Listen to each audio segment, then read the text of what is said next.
זה הרבה זמן שיונדב אוהב למצוא הרפתקאות. מגיל קטן אוהב הוא ספורט, חילס לו כדורים לזרוק וגם לבעוט. הוא חיפש עוד ומצא עוד אתגרים, טיפוס הרים, חקלאות וחפירות. שם בעיר דוד מצא מישהי שגרמה לו ולכבוש לה את הלב להתנסות. הוא חיזר אחרי הדר והיא שיחקה קצת קשה להשגה, עד שנכנעה לוויקינג הגדול והצטרפה אליו לחגיגה. יצאו קצת ואז עוד פעם ועוד פעם, כי היה המון ששאפו לגלות. סקרנים הם וגם מאוד מלומדים, על ספריות שלמות הם יכולים לשלוט. מתנחלת והוא סוג של וכמוהו מטיילת, כובשת ברגליים כל מיני גבעות.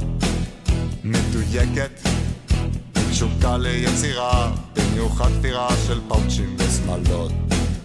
אלופה בהשחלת חוטים בצמר תחרה וגם טיפה, אבל הכי כיף להצריף את יונדי אליה ולתפור לפירת טיפה.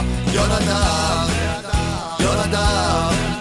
לזוג נעימים וזורמים. יונדב האדום הזקן מרמת הנזמים.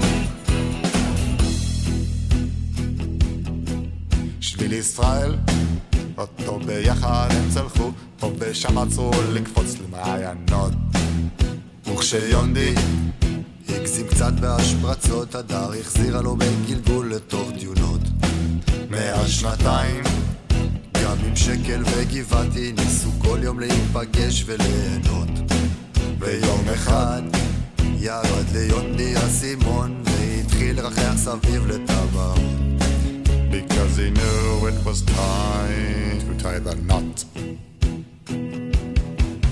הוא ישחה בכל ים וכל מעיין, יכול של סנטימטר במדינה. בלבנון עד מצרים כדי להיות עם הדר קרבני ולעשות איתה